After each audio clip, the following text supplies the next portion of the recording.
வணக்கம் எல்லாரும் எப்படி இருக்கீங்க? இன்னைக்கு வந்து நம்ம ஒரு சமையல் வீடியோ தாங்க பார்க்க போறோம். அதாவது பொங்கல் செய்ய போறோம். பொங்கல்னா இது நார்மலா அரிசி வச்சு பண்ற பொங்கல் இல்லைங்க, நம்ம சாதத்தை வச்சு பண்ற பொங்கல். நைட்டு வந்து எனக்கு சாதம் கொஞ்சம் நிறையவே மீந்துருச்சு, அதை வச்சு நம்ம இன்னைக்கு பொங்கல் பண்ணலாம் அப்படின்னு இருக்கோம். இப்போ நம்ம சாதம் வந்து நைட்டு வந்து நிறைய மிச்சமாயிடுச்சுங்க, அதை தான் காலையில வந்து டிஃபனா மாற்ற போறேன். பாருங்க இந்த சாதத்தை, இங்கே பாருங்க பழைய சாதம் வந்து இவ்வளோ மிச்சமாயிடுச்சு. இதை வந்து நம்ம நைட்டு தண்ணி ஊற்றி வச்சு காலையில் வந்து பழைய சாதம் நிறைய பேர் சாப்பிடுவாங்க, ஒரு சிலருக்கு பிடிக்காது. இந்த மாதிரி நம்ம வந்து ஒரு பொங்கலாக டிஃபனாக, அதுவும் இந்த கிளைமேட்டுக்கு இப்போ மழை பெஞ்சிக்கிட்டு இருக்குது, இந்த கிளைமேட்டுக்கு வந்து இந்த மாதிரி சூடாக நம்ம வந்து டிஃபனாக மாற்றிட்டோம்னா சாப்பிடாதவங்க கூட சாப்பிட்ருவாங்க. இது வந்து சாதத்தில் முழுக்க முழுக்க அரிசியே யூஸ் பண்ணலாங்க. ஃபுல் அண்ட் ஃபுல் சாதத்தை வச்சு தான் நம்ம இந்த பொங்கல் பண்ண போகிறோம். நார்மலாக தான் எப்பவும் பண்ணுற மாதிரி தான். பாருங்கள் சிறுபருப்பு, இந்த சாதத்துக்கு இந்த ஒரு கப்பு சிறுபருப்பு போதுமான அளவு. இதை நம்ம இதில் போட்டு குக்கரில் போட்டுட்டு நம்ம இதை வந்து நல்லா கழுவிட்டு அதுக்கப்புறம் சாதத்தை போடணும். நான் கழுவிட்டு வந்துடுறேன். பாருங்கள் நல்லா கழுவின்னு வந்துட்டேன். இப்போ நம்ம வந்து சாதத்தை போட்டுடலாம். நீங்கள் இந்த மாதிரி சாதத்தில் பண்ணுற மாதிரியே இருக்காதுங்க. இதை நீங்கள் பண்ணி முடித்து நீங்கள் சாப்பிடும்போது இது சாதமாக அரிசியில் பண்ண பொங்கலா அப்படின்றது துளி கூட நம்மளுக்கு தெரியாது. அந்த அளவுக்கு வந்து அரிசியில் பண்ண பொங்கல் மாதிரியே ரொம்ப சூப்பராக இருக்கும். நான் சாதம் வந்து மீந்துருச்சுன்னா நான் இப்படி தாங்க பண்ணுவேன், பொங்கல் பண்ணிவிடுவேன். மறுநாள் ஃப்ரிட்ஜில் நைட்டே எடுத்து வச்சுருவேன் மிச்சமான சாதத்தை. அடுத்த நாள் காலையில் அதை நான் பொங்கலாக பண்ணி விட்ருவேன். செம்மையாக இருக்கும், சாப்பிட்றதுக்கு வந்து உண்மையிலே அவ்வளோ நல்லாயிருக்கும். நம்ம அரிசி டம்ளரில் இப்போ நம்ம ஒரு டம்ளர் வந்து அரிசி போடுறோம், அந்த பொங்கலுக்கு வந்து நம்ம ஒரு 2 டம்ளர் 2.5 டம்ளர் ஊற்றுவோம், ரொம்ப குழையே வேணும்னா.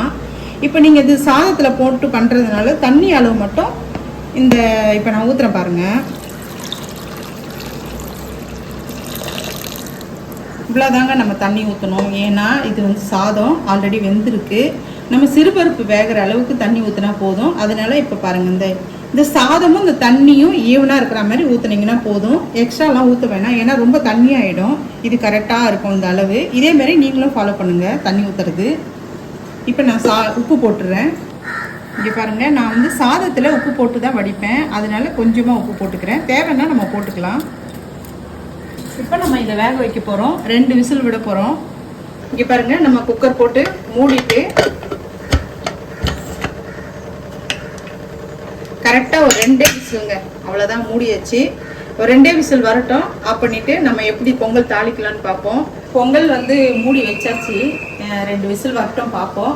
இப்போ பொங்கல்னு வச்சுக்கோங்க, எங்கள் வீட்டில் வடை கண்டிப்பாக கேட்பாங்க, சட்னி சாம்பார் இதெல்லாம் வச்சு கொடுத்தா தான் அங்கே அந்த பொங்கல் வந்து சாப்பிடவே செய்வாங்க. இப்போ நம்ம அடுத்து வந்து வடை பண்ணணும், சட்னி பண்ணணும், சாம்பார் பண்ணணும். இப்போ வந்து பொங்கல் மட்டும் நான் உங்களுக்கு வந்து செஞ்சு காமிக்கிறேன். இப்போ நான் வடைக்கு எல்லாம் தேவையானதெல்லாம் ரெடி பண்ண போகிறேன். வாங்க வடைக்கு என்ன பண்ணுறேன்னு பார்ப்போம். இப்போ மாவு வந்து வடைக்கு அரைச்சிட்டேன். கொஞ்சம் மிளகு சால்ட்டு தேவையான அளவுக்கு போட்டு வச்சுருக்கிறேன். அடுத்து வந்து உருளைக்கிழங்கு, அப்புறம் கருவேப்பிலை, கொத்தமல்லி, பச்சை மிளகா,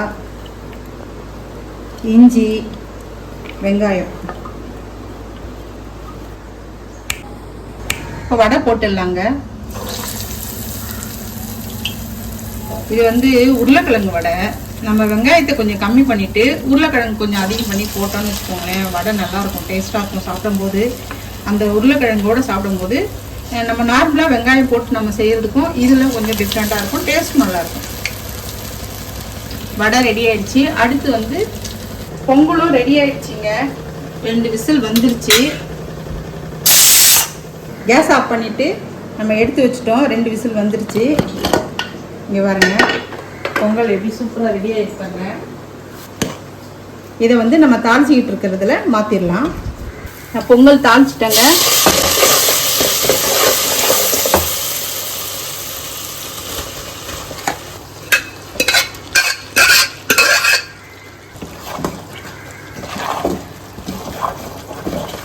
மிச்சமான சாதத்தில் நம்ம எவ்வளோ அழகாக பொங்கல் பண்ணியிருக்கோம் பாருங்கள். இந்த மாதிரி சாதம் வேஸ்ட் ஆகிடுச்சின்னா இந்த மாதிரி நீங்கள் டிஃபன் வந்து பொங்கல் வந்து தாளிச்சிட்டிங்கன்னு வச்சுக்கோங்களேன், டிஃபனும் ஆச்சு, சாதமும் வேஸ்ட் ஆகாமல் நம்ம வந்து யூஸ் பண்ணிட்டோம்.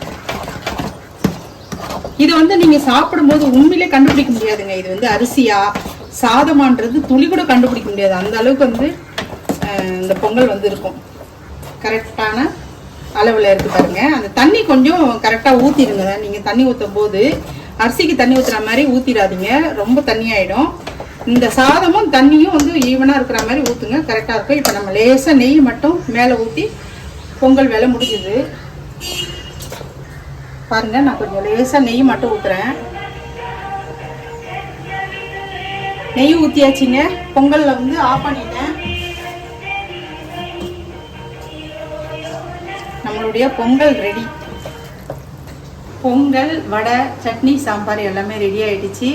நம்மளுடைய பொங்கல் என்ன ஸ்பெஷல்னு பார்த்தீங்கன்னா, நம்மளுடைய சாதம் மிச்சமான சாதத்தை நம்ம மறுநாள் காலையில் எப்படி பொங்கல் பண்ணியிருக்கிறோம் அப்படின்றது தான் இந்த வீடியோனுடைய ஹைலைட்டு. வாங்க பொங்கல் எப்படி ரெடி ஆகிடுக்குன்னு பாருங்கள்.